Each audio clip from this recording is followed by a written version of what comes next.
প্রিয় ভিউয়ার্স, দেখুন লজ্জাপতি গাছ কিভাবে বেড়ে উঠেছে। আমাদের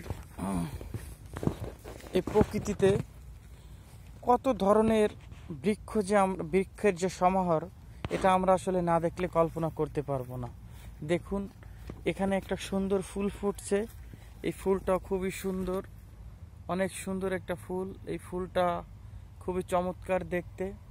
এবং আজকে আর একটা জিনিস দেখাবো আপনাদের। এই যে লজ্জাপতি গাছের দেখেন ফুল ফুটেছে, লজ্জাপতি গাছ। এই যে হাত দিলে দেখেন এরা লজ্জা পাবে। এই যে লজ্জাপতি গাছ, হাত দিলে এই পাতাটা মানে বুঝে যায়।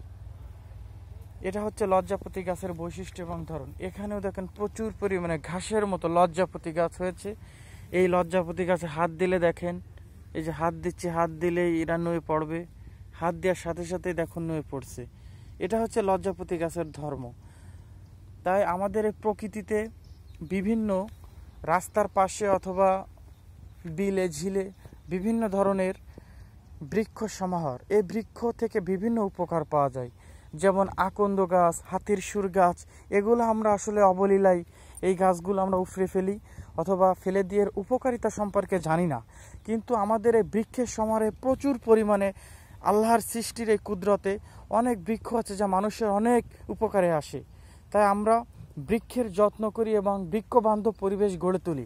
দেখুন, এখানে একটা বিলের ভিতর আসছি, কত সুন্দর প্রকৃতি এবং কি সুন্দর এই যে কাশফুল ফুটেছে, সবুজ কাশফুল আছে এবং সাদা কাশফুল, কাশফুলের সমারোহে এই প্রকৃতিটা অনেক সুন্দর। এখানে মনে হচ্ছে ঢেলে সাজিয়েছে প্রকৃতি।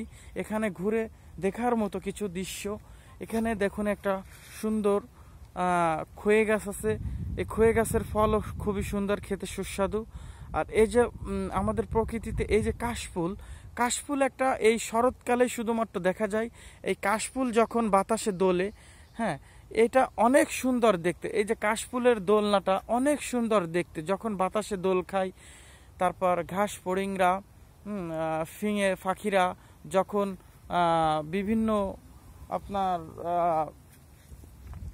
প্রকৃতির সাথে মিশে এই আপনার করে, তখন অনেক সুন্দর আসলে দেখতে। দেখুন কিভাবে এই যে বাতাসে কাশফুল দোল খাচ্ছে, এত সুন্দর ভিউ এবং এত সুন্দর আকাশ। এই আকাশ এবং এই যে কাশফুলের যে আপনার দোলনা, এটা দেখতে আসলে অপরূপ সুন্দর। এটা মন ভরে যাবে। কারো যদি মন খারাপ থাকে, চলে আসুন এরকম কাশফুল দেখতে এবং নদীর পাড়ে যাবেন। নদীর পাড়ে নদীর বিশালতায় যে নিজেকে হারিয়ে ফেলবেন, তখন আপনার মনটা ভালো হয়ে যাবে। প্রিয় ভিউয়ার্স, আপনাদের সাথে থাকুন এবং দেখুন এই যে প্রচুর পরিমাণে এখানে এই যে দুপাশে সবই কিন্তু লজ্জাপতি গাছ। লজ্জাপতি গাছটা এত সুন্দর দেখতে এবং এই দুপাশে আমি জীবনে কখনো এত লজ্জাপতি গাছ একসাথে কখনো দেখিনি। পুরো বিলটাই মনে হয় লজ্জাপতিতে ঢেকে আছে। আপনারা সবাই ভালো থাকবেন, আমাদের সঙ্গে থাকবেন এবং সাপোর্ট করবেন।